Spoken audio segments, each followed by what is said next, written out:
closing, you get 50. Today on Chatting It Up with an Expert's Expert, I am happy to have the Vice President of Private Banking over at Dime Bank, Mr. Nicolas Symanski. Thank you for attending. A dear friend taking time out of your day just to really step into the expert zone. And I'll tell you personally, I hold you to a very high standard when it comes to your professionalism and your career. So you definitely are the definition of an expert's expert. Thanks, Mike, and the feeling's mutual. Thank you for having me on. This is awesome podcast to be on. Thank you. Nice. So what do you think of our growing bank, Hartford, over here, with some decorating, renovations? We took over another wing. No, it's very impressive. Brand new space here. I'm impressed with all the technology and the decor in the room, and it's a private area, and I feel like a lot of businesses can grow. Sure, absolutely. Private area for a private banker. There you go. Nice. So now, as far as many business owners, have struggled throughout COVID, and then some businesses thrived, some businesses didn't. So now, as we rolled into a new year of 2023, what's some a important piece of information that you can share with a business owner? Yeah, good question. In my meetings so far this year, meeting with business owners and clients, consumers, what I've discovered is now more than ever, these business owners and consumers need my trusted guidance and experience, which spans about 26 years in banking, more than ever. So they need my guidance and experience, and the support of myself and my team is vital and critical to their success. So, in my meetings, when I sit down with them, we review their statements and take a look at what services they use, and hopefully I can cut some costs that they're overpaying for, but really add value to the overall relationship and be their primary point of contact at Dime Community Bank. Okay. So Nick, I know that you've been doing this for a long time. Why Dime? So Dime, I joined Dime in 2019, and Dime has a great brand and reputation. It's been around since, I think, like 1864. Was a savings bank historically, became a commercial bank. That's how when I first heard of Dime, I thought of Dime Savings. Right. And in my meetings and talking to people who ask what I do, when they hear Dime, they always talk about passbook savings and that they bring their book in and get a little interest on their deposits and stuff. But now we've become a commercial bank, and Dime overall is laser focused at meeting with business owners and helping business owners do their banking and grow their business, So they hired people like myself, who are private bankers, to go out and meet with business owners at their place of business, which is very convenient, and help them, open accounts, apply for lines of credit, talk about credit facilities and commercial mortgages, SBA lending. Dime is a preferred SBA lender, so we work with clients on closing SBA loans. And Dime cards also pave the way and lead the way amongst my clients and the general public in general, because it's an excellent tool to save interest on these other cards, which due to inflation, business owners and consumers, their credit card rates have skyrocketed to 20 to 30%. Big time. So this is an excellent tool to consolidate that high interest debt to a 0% card. Wide variety of different areas to where you can help your standard business owner, whether you're a small business or a large business. Sure. Seems like it doesn't matter what the scale is. So just to hear a little bit more about Nick Symanski as the person, why banking? I mean, I think you told me in the past you got into banking in 1997. 1997, that's what correct. made Good you memory. What made you get into banking? Yeah. So in high school, I was good at math, and they put me in this program called the Finance Academy. And through that program, I was able to land a job as a teller for Marine Midland Bank. I was in high school.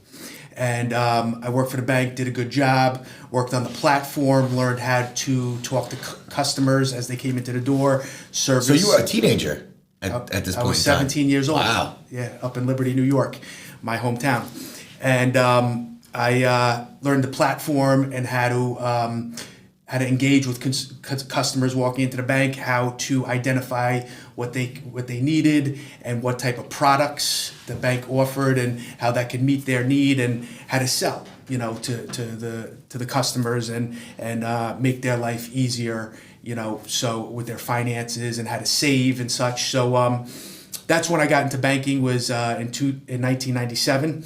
And from there, I went to college, Pace University in Westchester. And you weren't in banking anymore? You just kind of took a focus on just a career, or you were still in banking? I was still working part-time. Wow, in that's banking impressive. As a teller. And I also got into telemarketing back then. That was the year 2000, And so after I graduated Pace University, I walked into a local bank in the town, which was Chappaqua, New York, Westchester County. And back then it was called Fleet Bank, Fleet. And I introduced myself to the manager there because I had an account at Fleet Bank. And I told her a little bit about myself. She asked for my resume. So I brought her back a copy of my resume, and she hired me about a month later after a couple interviews. And I was hired initially by Fleet Bank as a platform person, which was like sales, opening accounts, home equity lines of credit, home equity loans. I referred a lot of high net worth individuals to the financial advisor so that they could do some financial planning and estate planning. So I was very good at that, introducing clients to the financial advisor. And that's what kind of started paving my way in banking and advancing. And I always wanted to learn and grow, and I was a hard worker. I was taught how to work hard at a young age. I was a pick and shovel guy for my dad's construction business up in Liberty, New York. Nice. And I was driving backhoes. So not just a pretty boy banker. No. Know how to get you. I had a couple calluses. Yeah. Couple calluses. Get your hands dirty. Yeah, cuts and bruises, and I was driving backhoes and dump trucks at 12 and 14 years old. So I wasn't afraid to work, and it was never a curse word in my glossary, so that was good, It's great. It's great. So now as far as when it actually comes down to new business owners, because I know that's like a great demographic for you, Mm-hmm. As far as when it comes to these business owners, someone who's brand new, mm-hmm. right? Starting a brand spanking new business and really doesn't know where to start. Mm-hmm. What would you advise? Well, if they form their entity and have their business documents in place, when we open accounts, for example, I always like to visit the business owner's place of business. It's what's called a site visit. Okay. So I meet the business owner in person. And get to know them better and what they're looking to accomplish with their business. I then need a copy of their articles of incorporation, or if they're an LLC, it's articles of organization, along with their filing receipt and a copy of their driver's license or driver's license from each individual signer, so I can identify those people, mm-hmm. and for the protection of the account. Okay. Then they simply have to complete 2 new account forms, which I can send them on an email. It's a PDF attachment, very user-friendly. They can type right into the new account forms. They complete those documents. I have a copy of their business documents as well as the site visit. I also take a picture of their business, so we know it's a legitimate business. And then I send it to my team. I have 3 different assistants that support me, and we generate the account number.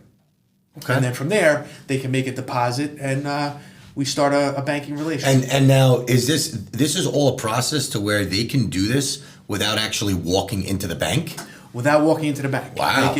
They can call my cell phone. I use my cell phone as my primary number for communication. They can send me an email. They can send me a text. Everybody texts in this day and age. Right. But I prefer to speak to people on the telephone and see them face to face, and I'd like them to see me. Of course. So we build a relationship. Talk about convenient banking. Convenient banking at its best. Now, There's no isn't it also too, because I remember that you were dealing with a attorney friend, to where I didn't know that this was something that banks really do, but you even have the ability to go to their place of business, and if it's a particular industry, or for instance, the attorney friend of ours, you have the ability to actually have like a device in the office to where they could print out checks? Yes. That's actually called our treasury management services. Right. That we have a treasury management team at Dime Community Bank, which supports me, and that's called remote deposit. So it's a rectangle-sized little device where you can scan checks right through this remote deposit machine, and they show you an image on your computer screen, front and back, and those. Once you batch out that machine by the end of the night, probably like 6:30 p.m., those deposits go direct deposit into your business account. Wow. So it's very convenient to do, and saves you time, saves you money, traveling, gas money going to the bank, and aggravation. Wow, yeah, that's pretty a pretty great gig, right? Especially for industries to where they got to run to the bank anytime they need to cut a check, which at sometimes could be once a day, maybe multiple times, or just even if it's once or twice a week. Time is valuable, right? So that's a huge perk in itself. Yeah, and also for another huge convenience time saver for attorneys that are real estate attorneys and title companies that need to quick access to a bank check. We have printers, bank check printers, that we can set up in those people's offices, and they can print bank checks for a closing or something like that. Very quick and convenient. Yeah, it's huge. So it everybody, time is precious, and we all are looking for more time to get things done. So these two services are excellent tools to use to save time and money. Sure, sounds like it. So with all these clients that you work with and the wide variety of business owners, give us one really good client experience. Let me put you on the spot. Give us just maybe one favorite experience or something that you'll just never forget pertaining to just you operating in your normal day-to-day tasks. Yeah, good question. So this brings me back to 2008. I was working for Bank of America, and I was sitting in a branch on Long Island, and the lady in front of me, she was a personal banker. I was working there, and she wanted to introduce me to a customer who walked in off the street. So I sat down with this gentleman, and you can't judge a book by its cover, but we had a nice talk, and he wanted to open an account. So I said, okay, great, I'll open the account for you and generate the account number. How much are you looking to deposit into this account? So he said, I don't know, probably $250,000. I said, okay, great. So I said, how are you going to get the money in there once I open the account? He goes, I'm going to send a wire transfer. So once this account's open, you call me, give me the routing number, the account number, and I'll wire in the money. And Nick, just to interject, what did you mean by you can't judge a book by its cover? So this gentleman, his appearance, when he came in, he looked like he could have been a farmer or a construction guy, but he didn't look like the deposits there would be as substantial. Got it. But again, you can never judge a book by its cover, and God bless him. It sounds like we're getting to why. Yeah. So I called him after I opened the account. I gave him the account number. He thanked me. He said he was going to send the wire. Now it's about 3:00 in the afternoon, and he calls me to say, "Hey Nick, did the wire come in?" So I says, let me look at my computer. Pulled up his account. I said, "I'm sorry, the wire didn't hit." So now I'm skeptical about this guy, and he's damn it, blah blah blah. He goes, "Okay, I'll call you back." I said, "Okay, no problem." So now it's 4:30, an hour and a half later. I pull up his profile to take a look at his account. $30 million was injected, wire transferred into his account. I almost fell off the chair, So I got up from my desk in my office and I shut the door. So I called him up and I said, "Your wire came in." And I said, "I tell you, we talked about $250,000. That's a hell of a tip you gave." So he laughed and he said, "Yeah, he just wasn't happy with that other bank, the service they were provided." And that was 2008, and I'm happy to say he's still a client in my portfolio. going back to 2008. That's excellent. That was quite a success, story. One of my best success stories of being in a branch and meeting a customer for the first time. That's awesome. So that's awesome. So that was cool. Yeah. Wow, great story. Yeah. Bet you wish you had a few more of those. Yeah. Popping in where you're looking to judge a book by its cover, but we know and we've learned that not a good way to go about business, right? No. If I could replicate him, especially if he's been a client since 2008 throughout some of your banking journeys. Yeah, and that says a lot about you. Yeah, and that's why it's so critical to have people in your cell phone, contacts, because you want to be able to follow up with these people over the course of your career and check in just to see how they're doing.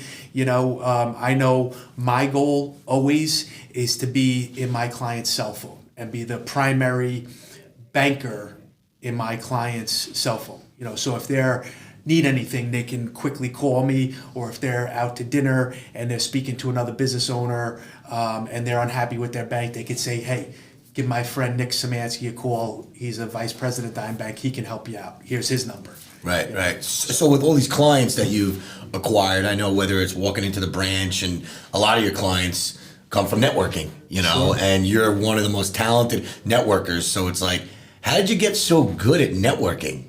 Yeah. How does someone just get really good at it? Yeah. So I didn't grow up on Long Island. I grew up upstate in the Catskills. Which is a disadvantage. Especially if you're networking. Yeah. So I didn't know a lot of people on Long Island when I came here. But the advantage for me is when I joined Flushing Bank, which was 2010. I was a branch manager in Garden City, and brand new branch, de novo branch. I had to grow that deposit base and that client base. I was introduced by a mentor who is still a mentor of mine and a very dear friend of mine, Frank. And Frank had 40 years of experience in banking and was an older gentleman, but great guy. And he took me under his wing, and he defined to me what networking is and how do you network to grow business and to develop friendships and things like that. So Frank took me under his wing and took me to all type of networking events and showed me, how to network with people, how to hand them your business card. Nice. And one important thing he taught me was where people make a lot of mistakes.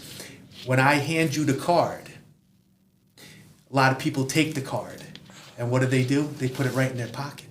They don't look at the card.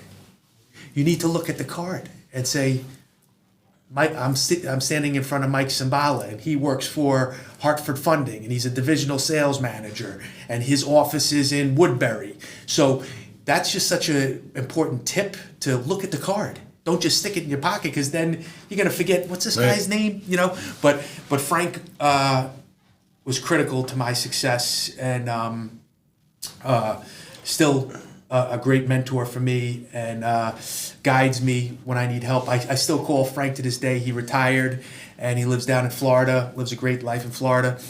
And I call him to celebrate my successes, and I call him if I have a challenge, because he'll guide me. And he's still there for you, even throughout retirement. Yep, throughout retirement. That's a heck of a mentor. Yeah, he's a great mentor, but he was the king of networking. And I said, you know what? I'd like to be the prince of networking. so once you resign, then I'll become the king. Right. So Frank was a great advantage to my career, and I'm thankful that I have him as a friend. Great stuff. A lot of true experts say the easiest, fastest, and most effective way to master something is to find someone who already mastered it. Yeah. Right? It's the first art of, being a true master, Sure. going and mimicking somebody who has already done whatever you're, aspiring to do. So good to hear that you got, Frank, who I've had the pleasure of meeting and talking to on a few different occasions. He's got a great personality too. Yeah. Awesome guy. So I could see how the knowledge and the charisma and just that personality just gets blended, and how, you're now the prince To Prince, so I'm sure he's happy to hear. Yeah. So now Prince, does Frank have a lot of tattoos? Because something that I just want to touch on is because as professional as you are, right. I remember when I first met you, which was almost 10 years ago. Yeah. And you were on this board committee of a networking group that you and I have been in for a while now. Sure. And my first initial experience, there's about 30 members sitting in this monster boardroom over at Rifkin Radler. Yep. And super, super professional guy. And you see this sharp guy and always dressed nice and everything. And you'd never know that, you pop one sleeve back or you wear, a polo that says Dime Bank on it. Mm-hmm. You never know. So the question that a lot of our friends have and my audience would be, so how many tattoos do you really have? Well, that's classified. Oh, okay. Okay. But that's a great point. I'm glad you noticed my artwork. But no, I've always been a lover of pieces of art and different things, and truthfully, my tattoos that I collected over 20 years. 90% of those are related to family. And my children. I have 3 children. And I always like to celebrate them with a nice piece of artwork, a new tattoo or something like that. But it's just something, I guess, at a young age I saw on somebody else. And just like you say with the mentorship, you want to, learn, but do it your way.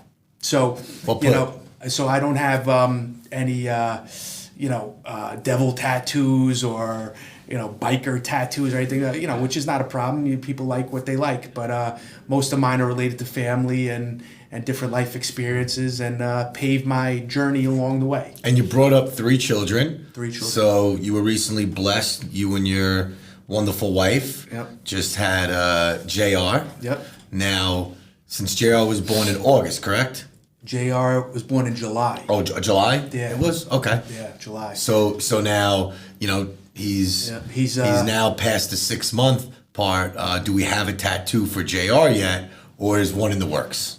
You're damn right we do. I definitely got a tattoo to celebrate JR, and very proud of it. Something I designed and had my beautiful wife's input on, and just every day thankful for all 3 of my kids' health. Because to me, health is wealth. And, I'm just thankful that everybody's healthy and can work and celebrate life, because you got to love life. And,